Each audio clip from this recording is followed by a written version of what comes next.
चाणक्य नीति प्रथम अध्याय प्रथम खंड। ईश्वर प्रार्थना। प्रणम्य शीर्षा विष्णु त्रिलोक्याधिपति प्रभु नाना शास्त्रोत्र वक्षे। राजनीति समुच्चय।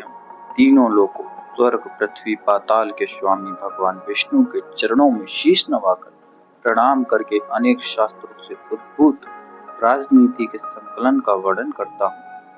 चाणक्य यहाँ राजनीति संबंधी विचारों के प्रतिपादन के समय कार्य के निर्विघ्न समाप्ति के भाव से कहते हैं कि मैं कौटिल्य सबसे पहले तीनों लोकों के स्वामी भगवान विष्णु को सिर नवाकर प्रणाम करता हूँ। इस पुस्तक में मैंने अनेक शास्त्रों से चुन चुनकर राजनीति की बातें एकत्रित की हैं।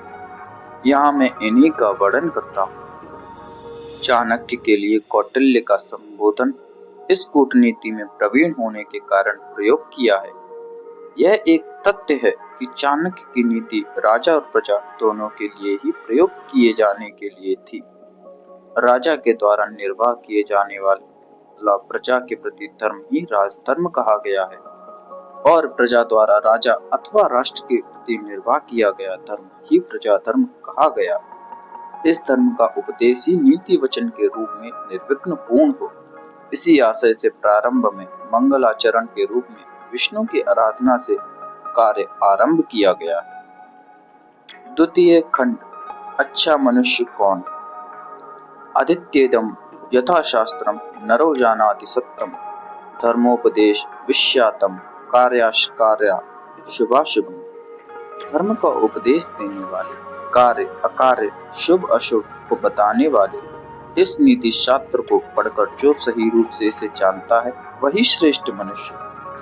इस नीति शास्त्र में धर्म की व्याख्या करते हुए क्या करना चाहिए, क्या नहीं करना चाहिए, क्या अच्छा है, क्या बुरा है इत्यादि ज्ञान का वर्णन किया गया है। इसका अध्ययन करके इसे अपने जीवन में उतारने वाला मनुष्य ही श्रेष्ठ मनुष्य है। आचार्य विष्णुगुप्त चाणक्य का यह कहना है कि ज्ञानी व्यक्ति नीति शास्त्र को पढ़कर जान लेता है कि उसके लिए करने क्या है और ना करने योग्य क्या है। साथ ही उसे कर्म के भले बुरे के बारे में भी ज्ञान हो जाता है। कर्तव्य के प्रति व्यक्ति द्वारा ज्ञान से अर्जित यह दृष्टि ही धर्मोपदेश का मुख्य सरोवर और प्रयोजन है।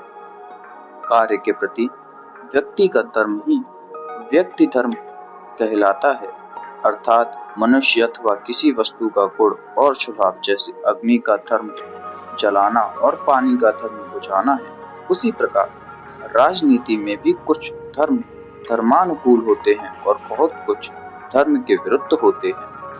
गीता में कृष्ण ने युद्ध में अर्जुन को क्षत्रिय का धर्म इसी अर्थ में बताया था कि रणभूमि में सम्मुख शत्रु को सामने पाकर युद्ध ही क्षत्रिय का एकमात्र धर्म होता है।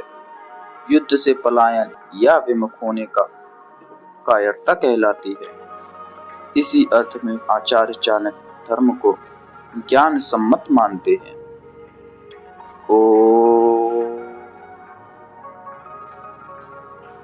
राम कृष्ण की प्यारी गैया सारे जग की माता है।